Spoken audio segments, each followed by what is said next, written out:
विधायक बन के, मंत्री बन के, फिर एक तरह से गाड़ी, बंगला, होटल, रेस्टोरेंट बहुत हो जाते हैं। तो आपको तो उस चीज की तो जरूरत नहीं है। आपका ध्येय सिर्फ क्या है कि रामस्वरूप जी की भूपेंद्र सिंह हुड्डा जी से बड़ा निजी संबंध है। उन लोगों ने तो ये भी कहते बोला, हाथ पकड़ के कह दिया ना कि रामस्वरूप जी ने, हुड्डा साहब ध्यान रखिए बोला थारो चोरो है।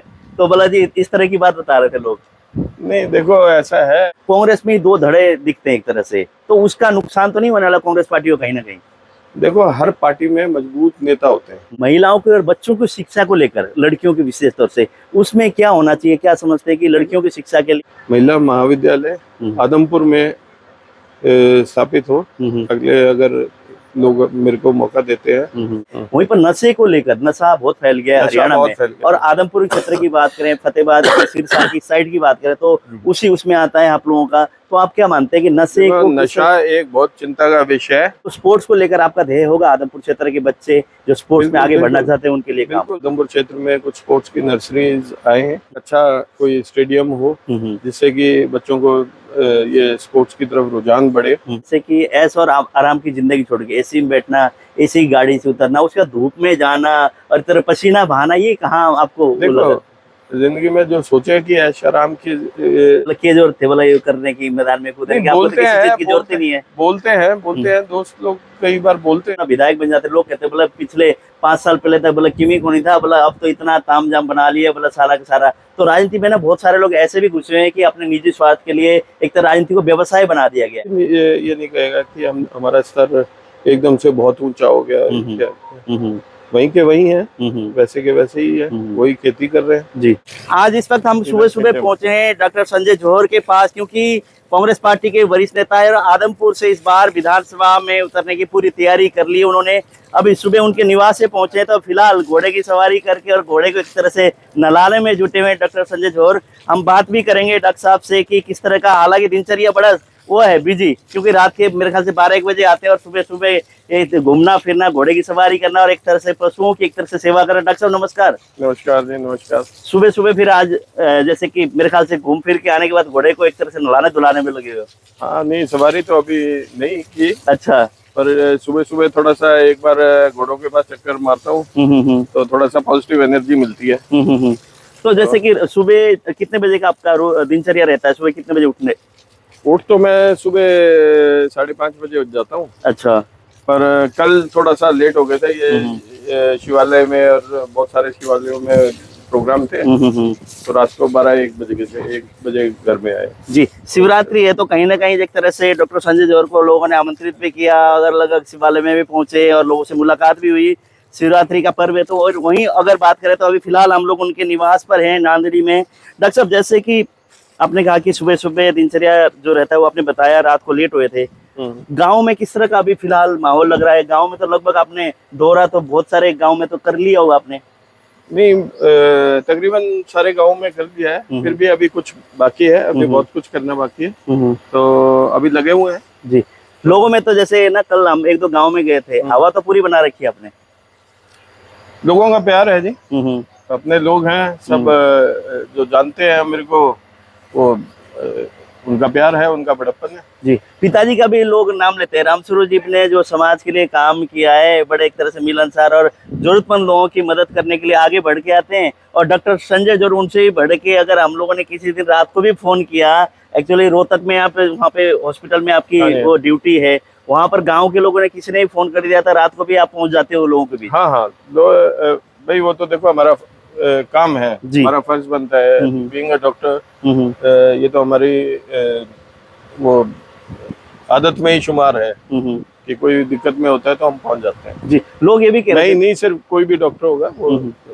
तो पिताजी के बारे में ना लोग कहते हैं कि ज्यादातर लोगों की ये व्यू आई है कि रामस्वरूप जी की भूपेंद्र सिंह हुड्डा जी से बड़ा निजी संबंध है। उन लोगों ने तो ये भी कहते बोला, हाथ पकड़ के कह दिया ना कि रामस्वरूप जी ने, हुड्डा साहब ध्यान रखिए बोला थारो चोरो है। तो बोला जी इस तरह की बात बता रहे थे लोग।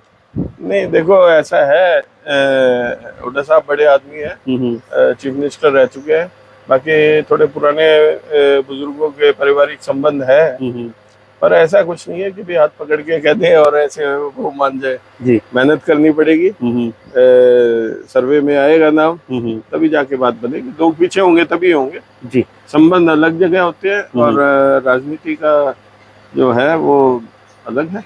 तो खानदानी परिवार है आपका, आपका तो पिताजी की नाम बात करें, दादाजी की बात करें, लगातार लोगों के बीच रहे हैं, समाज सेवा की है, तो ये डॉक्टरी पेशा बहुत अच्छा आप लोग अपना कर रहे हो, आप आराम की जिंदगी। उसके बाद राजनीति में क्यों मन आया कि बोले राजनीति में मैं कूद जाऊं? नहीं, राजनीति में तो इसलिए क्योंकि मैं 30 साल तो हो गए, मैंने पहले भी आपको इंटरव्यू में बताया था, 30 साल हो गए मेरे को जॉब करते हुए। अब अ, थोड़ा सा दायरा बढ़ाने की है, क्योंकि राजनीति ही एक ऐसा माध्यम है जिससे आप, अगर जो आपकी पॉजिटिव सोच है, आप अपने लोगों के बारे में कुछ करना चाहते हो, आप कुछ विचार करते हो, उसको अगर क्रियान्वित करना है, तो राजनीति ही एक ऐसा माध्यम है जिससे आप अपने लोगों का कुछ भला कर सकते हैं। क्योंकि बहुत सारी जरूरतें हैं, जैसे आदमपुर का ही एक वो ले लें, विकास रुके पड़े हैं, तो विकास कार्यों में तेजी लानी है। अब अगर मैं सोचता हूँ कि मैं ला सकता हूँ जी, तो मैं डॉक्टर बन के तो ला नहीं सकता, मेरे को राजनीति में ही आना पड़ेगा। तो थोड़ा सा दायरा बढ़ता है, आप कुछ करने के केपेबल होते हो। तो जैसे कुलदीप बिश्नोई की अगर बात करें, पक्ष और विपक्ष दो है यहाँ पे, वोट है, पक्ष और विपक्ष के वोट है। वहीं पर पक्ष पे तो चलो कुलदीप बिश्नोई के ऊपर अगर कहीं भी किसी भी पार्टी में जाएंगे उनके साथ लगे रहते हैं। जो विपक्ष का वोट है उसके साथ साथ आपका खुद का रसूख का वोट भी चाहिए, अगर आपको टिकट मिलता है तो जीतने के लिए, वो किस तरह की है आपकी खुद के रसूख की बात करें तो? देखो, खुद के रसूख की बात है, ऐसा नहीं है कि कुलदीप जी से हमारा कोई दुश्मनी है या कुछ है। कुलदीप जी के आसपास जो भी हैं, सर्कल में जो है, वो हमारे समाज के ही लोग हैं जी। हमारे रिश्तेदार भी हैं जो उनके बहुत अच्छे समर्थक हैं। मेरे पर्सनली बहुत सारे दोस्त हैं जो उनके समर्थक हैं। ठीक है, वो उनके राजनीति में वो उनकी सोच है, वो उधर लगे हुए हैं, तो ऐसा कुछ नहीं है कि भाई मनमुटाव हुआ है या कुछ है। मनाएंगे, आएंगे, बहुत बढ़िया है। जो हम पे विश्वास करेंगे, बहुत बढ़िया है।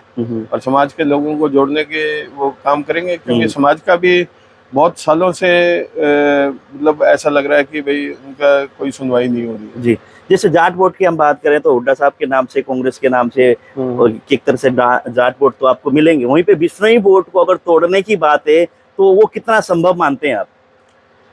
संभव तो देखो, मैं अपनी कोशिश कर रहा हूँ, लोग मेरे पे विश्वास कर रहे हैं, मुझे जानते हैं, मेरे कार्यशैली को जानते हैं, जिस तरह से मैं काम करता हूँ, जो भी दायरे में करता हूँ। तो कभी कभी दायरे से बाहर का भी अपने लिहाज से कहीं काम करना होता है तो वो भी करता हूँ। तो लोग मुझे जानते हैं। तो अभी तक मैं आया नहीं हूँ मैदान में। जब अगर टिकट मिलती है, मैं मैदान में आऊंगा तो अवश्य सारे के सारे लोग जुड़ेंगे। दूसरी बात, जाटों की बात है। जाट जो कौम है वो दादाजी के और नाना जी और उन्होंने सदैव उनकी मदद की है। हमेशा उनका आशीर्वाद रहा है परिवार पे। दादाजी जी अपने टाइम में वो जाट संस्था के ट्रेजरर रहे हैं हिसार के बहुत सालों तक। और मेरे ख्याल से जो जाट संस्था को ऊपर ले जाने में उनका भी काफी हाथ रहा है। काफी डोनेशंस वगैरह दादाजी के उससे रहती थी, क्योंकि प्रमुख आदमी थे हिसार में उस वक्त के। तो उनका हमेशा से जाट समाज का हमारे आशीर्वाद बना रहा है, हमेशा से साथ थे। तो जैसे ना जी, इसमें ना इस बात की अगर हम लोग बात करें तो इस वक्त कांग्रेस पार्टी में बहुत सारे चेहरे हैं मैदान में। हालांकि लगभग हरियाणा से तो अभी तक बताया जा रहा है कि 2000 के करीब बायोडाटा सबमिट हो चुके हैं 90 विधानसभा में, इस तरह की बात है। 2000 और आजमपुर की अगर बात करें तो लगभग ना 8-10 तो चेहरे हैं, लोग कह रहे हैं 25 के करीब एक तरह से नाम है। तो उन नामों में आपका नाम अलग से आना और उसको एक तरह से प्राथमिकता देना, ये पार्टी की तरफ से मतलब क्या मानते हैं कि कहीं ना कहीं आप खरे उतरते हैं उस पर? देखो, कल ही हमें पता लगा है कि स्क्रीनिंग कमेटी बनाई गई जी। सारे के सारे जो 20, 25, 30 मेरे ख्याल से अभी तो बहुत लोगों ने, जो मजबूत लोग थे उन्होंने वो आवेदन ही नहीं दिया। शायद वो इच्छुक नहीं है, जो मजबूत कार्यकर्ता थे उन्होंने तो शायद अभी तक आवेदन भी नहीं दिया। तो सारे मजबूत कार्यकर्ता हैं, सभी का फर्ज उसका हक बनता है कि भाई वो आवेदन दे, मैदान में आए। बाकी तो देखो, हाईकमान का स्क्रीनिंग कमेटी है, सर्वे होंगे, बहुत सारे प्रोसेस चलेंगे। और कांग्रेस पार्टी इस बार इलेक्शंस को बड़ा सीरियसली ले रही है। और जो बड़े ढूंढ के, बड़े स्क्रीनिंग के बाद, सर्वे के बाद हाईकमान भी नजर रखे हुए है, तो एक मजबूत दावेदार हर हल्के से निकल के आएगा। जैसे स्क्रीन कमेटी के, जैसे कि अजय माखन जी, उनके साथ बहुत सारी टीम उन्होंने गठित की है, उनको पैनल बनाया है। कहीं ना कहीं ये भी आ रहा है कि इस बार ना कांग्रेस पार्टी में टिकट की दौड़ में बहुत सारे लोग हैं। कोई आने वाले एंड में अगर टिकट तो एक को मिलना है, वहीं पर कई कहते हैं बगावत और हो, लेकिन संजय जौहर का तो जैसे पिछले इंटरव्यू में आपने कहा बगावत का मेरा कोई वही नहीं है ना, मैं करता, मैं तो पार्टी में हूँ। तो और इस बार ना जो जो सर्कमस्टांसेस बन रहे हैं, सरकार आती हुई दिख रही है कांग्रेस का, इसलिए ज्यादा लोग कांग्रेस पार्टी की तरफ हो रहे हैं। कहीं ना कहीं ये भी लगता है आपको कि कहीं ना अगर पार्टी ने टिकट नहीं दिया, कोई दावेदार है और एक जिताऊ कैंडिडेट है, कहीं ना कहीं अप्रोच में अगर गया तो वहां पे पार्टी को नुकसान हो सकता है? देखो इस वक्त है ना, Congress party as a party उभर के आ रही है जी। सब लोग हुड्डा साहब के नेतृत्व में विश्वास व्यक्त कर रहे हैं। दीपेंद्र हुड्डा जी को देखा है आपने, पिछले कुछ सालों से वो जितनी मेहनत कर रहे हैं, शायद ही कोई पूरे भारत में इतनी मेहनत करी होगी, जितने सहनशीलता से और जिस मजबूती से वो लगे हुए हैं जी, दिन रात एक किए हुए हैं पार्टी को ऊपर ले जाने। तो ऐसा नहीं है, पार्टी कोई कहीं पे भी जाता है, पार्टी बहुत सशक्त होके, बहुत मजबूत होके उभरेगी। कोई इधर उधर शायद ही कोई जाए, पर अगर जाने का होगा तो पार्टी को ऐसा कोई नुकसान नहीं होगा। हमें टिकट मिलती है, बहुत बढ़िया लड़ेंगे, और नहीं मिलती है, हुड्डा साहब सीएम बनेंगे तो हम तो वैसे ही मजबूत है फिर। तो कहीं ना कहीं मतलब ये वो नहीं है कि हाँ पार्टी की टिकट हमें मिलेगी, तो मतलब कि हरियाणा में कांग्रेस की सरकार अपनी दावेदारी दे रहे हैं, लोग विश्वास करेंगे तो चलेंगे आगे, बढ़िया से मजबूती से लड़ेंगे जी। जैसे गांव-गांव आप जा रहे हैं, समस्या हालांकि आप कहते हैं कि ठीक है, सड़कें नहीं बननी, टूटी फूटी है, ढाणियों में लाइट नहीं, बहुत सारी चीजें हैं, तो वहीं जनता आशीर्वाद, आप टिकट लिया है, आप जनता ने आशीर्वाद देते हैं, तो क्या विचार है आपके कि आदमपुर को किस ओर आप लेके जाएंगे, किस तरह की समस्या मुख्य आप मानते हैं?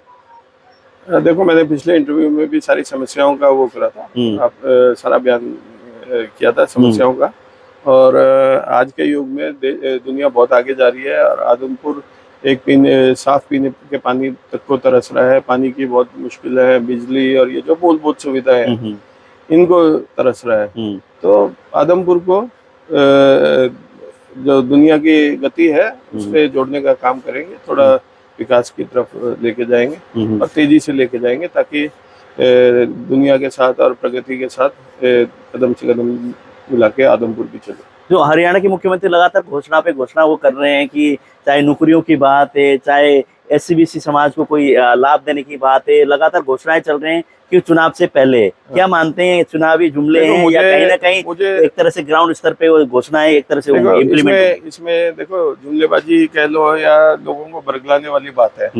आप इतनी घोषणाएं और इतना सब कुछ करना चाहते थे तो सरकार बनते ही शुरू करते। ये क्यों होता है कि भाई इलेक्शन से जस्ट पहले है ना, महीने पहले आप है ना लोगों को भ्रमित करने के लिए और सब करने के लिए कि हम बहुत कुछ कर रहे हैं और कर रहे हैं। ये चीज अगर शुरू में ही करें तो उस चीज का लाभ लोगों को 5 साल में मिले, कहीं कमी पेशी रह जाती है तो वो भी पूरी हो जाती है। तो ये तो सब भ्रमित करने के लिए है। कहीं ना कहीं जैसे ना हुड्डा की बात करें, कुमारी शैलजा की बात करें, कांग्रेस में 2 धड़े दिखते हैं एक तरह से, तो उसका नुकसान तो नहीं होने वाला कांग्रेस पार्टी को कहीं ना कहीं?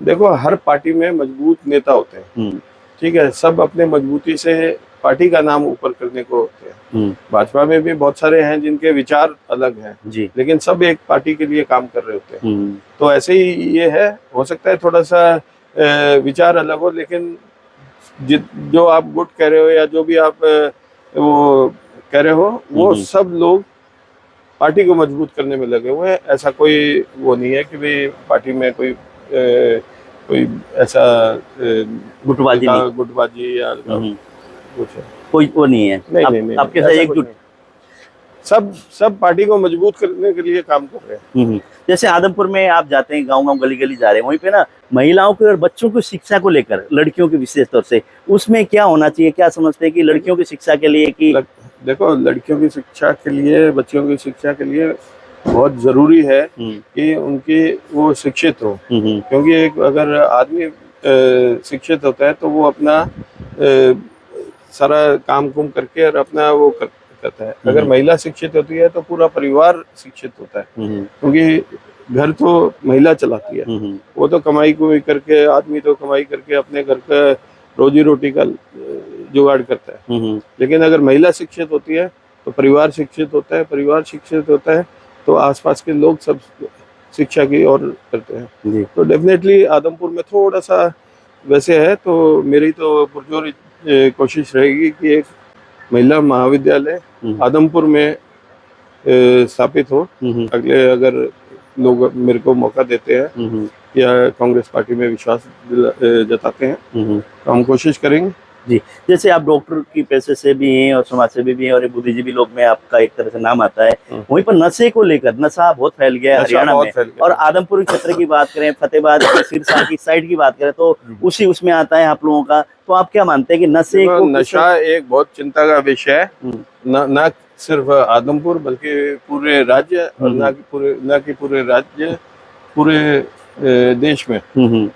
तो ये क्या है, युवाओं को बहुत ज्यादा अलग दिशा में लेके जा रहा है। उससे बेरोजगारी, या तो इसको कह लो कि बेरोजगारी है और कुछ लोगों को बच्चों को करने के लिए, तो वो नशे की लत की तरफ बढ़ते जा रहे हैं। तो ये एक बहुत गंभीर समस्या है जिसका निदान हम करेंगे। जी, स्पोर्ट्स को लेकर भी आपके क्षेत्र में ना बच्चे वहां से निकलते हैं, खेलों में कई संस्थाएं लगी हुई थी, लेकिन इन दिनों की अगर बात करें वहां से सरकार की तरफ से जो दिया जा रहा है आप देख रहे हैं, लेकिन कांग्रेस सरकार में क्या थी, बहुत सारे बच्चे एक तरह से मेडल लेके आते थे, उनको नौकरी दी जाती थी, इस तरह की। तो स्पोर्ट्स को लेकर आपका ध्येय होगा आदमपुर क्षेत्र के बच्चे जो स्पोर्ट्स में आगे बढ़ना चाहते हैं उनके लिए काम? बिल्कुल, मैं अभी भी कोशिश कर रहा था कि आदमपुर क्षेत्र में कुछ स्पोर्ट्स की नर्सरीज आए हैं और एक अच्छा कोई स्टेडियम हो जिससे कि बच्चों को ये स्पोर्ट्स की तरफ रुझान बढ़े। और बाकी तो देखो, कांग्रेस की सरकार थी जब पदक लाओ पद पाओ वाली नीतियों पे चलते थे लोग, पूरे बच्चे कितने मेडल्स लाया करते थे। और आगे भी कोशिश करेंगे खेल को ऊपर ले जाने के लिए और युवाओं को खेल से जोड़ने के। जी, मैं एक सुख सुविधाओं का ख्याल रखेंगे। जी, एक अंतिम सवाल मैं आपको कर रहा हूँ, जैसे कि ऐश और आराम की जिंदगी छोड़ के एसी में बैठना, एसी गाड़ी से उतरना, उसके बाद धूप में जाना और तरह पसीना बहाना, ये कहाँ आपको? देखो, जिंदगी में जो सोचे कि ऐश आराम की जिंदगी है, ऐश आराम की कोई जिंदगी नहीं है। हम भी अपना काम कर रहे थे, बिल्कुल पंक्चुअलिटी से काम करते थे। जो टाइम था नौकरी पे जाने का, वो टाइम पे जाते थे, टाइम पे आते थे। पूरा अपनी नौकरी का जितना भी 30 साल का वो था, हमने बिल्कुल बिना दाग के, बिना किसी उसके बहुत बढ़िया से समय बिताया, पूरी मेहनत से अपना काम जिम्मेवारी के साथ हमने पूरा किया है। तो ऐश आराम की ऐसी कोई जिंदगी नहीं थी, काम कर रहे थे और काम करेंगे आगे भी। लोग कहते भी होंगे कई बार, बोला जोड़ साहब क्यों, मतलब क्या जरूरत थे बोला ये करने की, मैदान में कूदने की, आपको तो किसी चीज की जरूरत ही नहीं है। बोलते हैं दोस्त लोग कई बार बोलते हैं कि कहाँ तुम डॉक्टर हो और कहाँ जा रहे हो। पर मैं एक ग्रामीण क्षेत्र से आता हूँ, मैं आसपास के लोगों को देखता हूँ। अगर मुझे लगता है कि मैं कुछ कर सकता हूँ तो मुझे कोशिश करनी चाहिए, और ये मेरी कोशिश ही है। देखो आगे क्या होता है क्या नहीं, लोग पार्टी विश्वास करती है, लोग विश्वास करते हैं, तो ये एक मेरी कोशिश है कुछ अच्छा करने की। कोशिश कामयाब होगी तो ठीक है, नहीं होगी तो कोई मलाल नहीं। तो मलाल यूं नहीं होगा कि कम से कम मैंने कोशिश की, तो ऐसा कुछ नहीं। तो लोग ना कई बार राजनीति में आते हैं तो जिनका कुछ नहीं होता, उनके राजनीति में आने के बाद विधायक बन गए, मंत्री बन गए, फिर एक तरह से गाड़ी, बंगला, होटल, रेस्टोरेंट बहुत हो जाते हैं। तो आपको तो उस चीज की तो जरूरत नहीं है, आपका ध्येय सिर्फ क्या है, लोगों की, जरूरतमंद लोगों की सेवा करना और जो एक तरह से पिछड़े हुए लोग उनका उत्थान करना, यही ध्येय है और कोई मोटो है?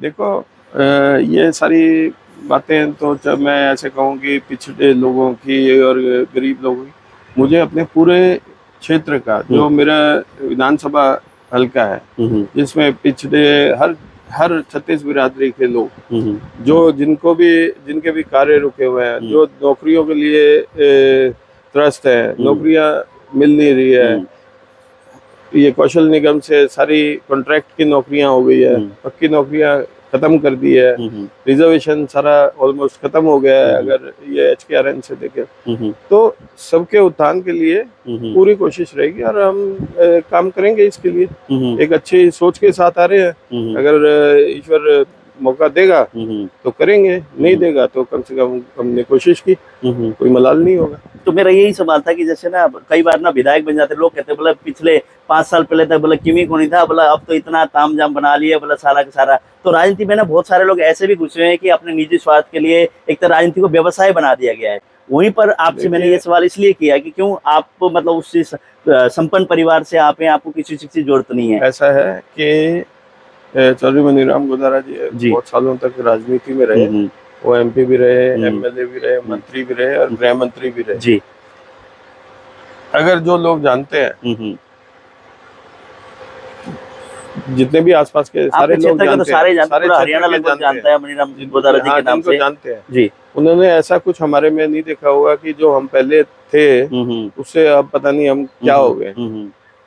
सर वही चल रहा है, पहले ही बहुत कुछ था आपके पास, परमात्मा ने बहुत पहले ही वो सब मुझे नहीं पता कि लोग क्या सोचते हैं क्या है, पर डेफिनेटली बुजुर्गों ने मेहनत की होगी और तो अब हमारे हिस्से में आ रहा है जो चीजें भी है, हमें कोई ज्यादा दिक्कत नहीं हो रही। पर ऐसा कुछ नहीं है कि जब मंत्री थे हमारे नाना जी मंत्री थे तो हमने बहुत लाभ लिया या कुछ ऐसा किया।